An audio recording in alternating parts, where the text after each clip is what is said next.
अस्सलामुअलैकुम। सऊदी से जो लोग फाइनल एग्जिट या छुट्टी जाना चाहते हैं, ये वीडियो उनके लिए बहुत ही महत्वपूर्ण है। छोटी सी गलती की वजह से आप लोगों को प्रॉब्लम हो सकता है। जो लोग ऑलरेडी सऊदी में पहले से काम कर रहे हैं, जिनको इकामा रिन्यूअल कराना है, उसके लिए भी एक नया अपडेट आया है जवाजात की तरफ से। सऊदी में जितने भी गैर मुल्की लोग काम करते हैं, इनकी सभी की फुल जिम्मेवारी होगी कफिल या कंपनी का। एक ये नया अपडेट आया। ऐसे और भी बहुत से सवाल है, इस वीडियो में आप लोगों को मैं जवाब देने वाला हूँ। तो इस वीडियो को स्टार्ट करने से पहले आप लोगों से गुजारिश है कि इस वीडियो को अभी से लाइक कर दीजिए और चैनल पे पहली बार तो चैनल को सब्सक्राइब कर लीजिए। कोई भी वीडियो अपलोड करो तो उसका नोटिफिकेशन आप तक पहुंच सके। सबसे पहले हम बात कर लेते हैं, जो लोग सऊदी से एग्जिट या फाइनल एग्जिट जाते हैं, उनके लिए एग्जिट पेपर लेना बेहद जरूरी है। अगर आप एग्जिट पेपर नहीं लेते हैं तो ये आपके लिए प्रॉब्लम हो जाएगा। अगर आप छुट्टी पे जा रहे हैं और वापसी अगर आप सऊदी एंट्री करते हैं तो एयरपोर्ट पे जब तक आप छुट्टी पेपर नहीं देंगे तो आपको बोर्डिंग पास नहीं दिया जाएगा। छुट्टी पेपर आप लोग खुद से भी डाउनलोड कर सकते हैं क्रोम ब्राउजर में जाके। वैसे इस वीडियो के डिस्क्रिप्शन बॉक्स में मैं लिंक डाल रखा हूँ, आप लोग इकामा नंबर डाल करके वहां से पेपर को आप डाउनलोड कर लेंगे। जो लोग सऊदी से फाइनल एग्जिट जाते हैं और जाने के बाद फिर नया वीजा पे आना हो, तो जिस भी ट्रैवल एजेंसी या जिस भी कंसल्टेंसी से आप लोग वीजा लेते हैं, तो वो 3,000 से लेकर के 6,000 रुपये तक वो ले लेता है छुट्टी पेपर देने का, क्योंकि उसके लिए थोड़ा ओरिजिनल छुट्टी पेपर होना चाहिए। और जब आप वही छुट्टी पेपर आप सऊदी से लेके जाते हैं, जो आपका कफिल या कंपनी अगर ओरिजिनल पेपर नहीं देता, आप किसी भी मकतब या मकतबा में जा करके निकालते हैं, तो अराउंड 50 रियाल तक में आपको ओरिजिनल पेपर मिल जाएगा। तो ये काम आपको सऊदी से जो फाइनल एग्जिट जाने से पहले ये कर लेना चाहिए, ये आपके लिए ज़्यादा बेटर है। सऊदी जवाजात की तरफ से इकामा वैलिडिटी को लेकर एक नया अपडेट जारी किया गया है। अगर आपका इकामा एक्सपायर होता है तो उसे रिन्यूअल कराने के लिए आपका पासपोर्ट वैलिड होना बेहद ज़रूरी है। अगर आपका पासपोर्ट वैलिड नहीं है तो आपका इकामा एक्सटेंड नहीं होगा और आपकी कफिल या कंपनी ये आपके ऊपर फिर ब्लेम डाला जाएगा कि आपने अपने पासपोर्ट को रिन्यूअल क्यों नहीं कराया। अगर आपका पासपोर्ट का वैलिड है 6 मंथ और अगर आपका कफिल या कंपनी 2 साल का अगर इकामा का फीस पे कर देता है तो कोई प्रॉब्लम नहीं है, आपका वो 2 साल तक इकामा वैलिड रहेगा। इसी तरह से अगर आप इंडियन एम्बेसी में कोई भी काम कराते हैं, चाहे अपने पासपोर्ट को ईसीआर सीएसएनआर कराते हैं या चाहे रिन्यूअल कराते हैं, तो आपका इकामा वैलिड होना बेहद ज़रूरी है। अगर आपका इकामा वैलिड नहीं होगा तो आपका सऊदी में कोई काम नहीं हो सकता है। तो जो पासपोर्ट की है रिन्यूअल और जो पासपोर्ट की डेट है, ये आप लोगों की काम है चेक करना। आप लोग इन्हें चेक करते रहें।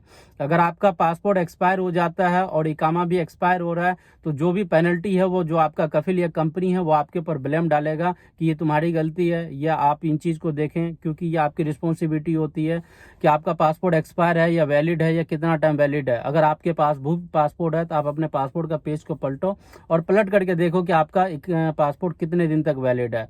अगर आपका पासपोर्ट एक्सपायर होने वाला है तो आप उसे रिन्यूअल करा लें। सऊदी में आप अपने पासपोर्ट को 1 साल पहले तक रिन्यूअल करा सकते हैं। और पासपोर्ट को किस तरह रिन्यूअल किया जाता है और उसके क्या प्रोसेस है, इसके ऊपर मैं कंप्लीट वीडियो अपलोड किया हूँ। आई बटन पर लिंक दे दूंगा, आप लोग वहां जाकर के उसे वॉच कर सकते हैं। उससे आप लोगों को जानकारी मिलेगा किस तरह रिन्यूअल करना चाहिए। सऊदी जवाजात की तरफ से एक नया अपडेट और जारी किया गया था कि सऊदी में जो भी लोग गैर मुल्क यहाँ पे काम करने के लिए आते हैं, खारजी लोग, चाहे वो कफिल के पास हो या कंपनी के पास हो, सभी जिम्मेवारी कफिल या कंपनी की होगी। आपकी जितनी भी जिम्मेवारी है वो उनके पास होगा। उसके पास जब तक आपका इकामा वैलिड है तब तक उनकी जिम्मेवारी है, जब तक आप इस कंट्री में काम कर रहे हैं तब तक उनकी जिम्मेवारी है, जब तक आप इस कंट्री से ना चले जाओ। और आप लोगों का ये भी सवाल होता है कि मेरा कफिल या कंपनी मेरे पर हुड़ूप लगा दिया। अगर आप उनके पास काम नहीं करते, आप उनसे भाग जाते हो, वो आपके ऊपर जब हुड़ूप लगा देते हैं तो उसकी जिम्मेवारी खत्म हो जाती है। वो अपनी जिम्मेवारी को खत्म करने के लिए वो आपके ऊपर हुड़ूप लगा देता है। और ये जो जिम्मेवारी को लेके जो नया अपडेट आया है, बहुत ही अच्छा अपडेट है। क्योंकि आप बगैर लाइसेंस का अगर आप ड्राइविंग कर रहे हैं और रोड पे पकड़े जाते हैं तो ये कफिल और कंपनी की जिम्मेवारी नहीं है, जिम्मेवारी आपकी है। अगर आपके पास लाइसेंस नहीं है तो आप ड्राइविंग ना करें। विदाउट लाइसेंस पकड़े जाएंगे तो ये आपके लिए प्रॉब्लम होगा। 500 रियाल का भी चालान है, 1,000 का भी है, 3,000 का भी है। आप जितनी बार पकड़े जाएंगे बगैर लाइसेंस का, उस हिसाब से जो चालान का फीस है वो उस तरह से बढ़ता जाता है। सऊदी इकामा प्रोफेशनल को लेके भी एक नया अपडेट जारी किया गया है।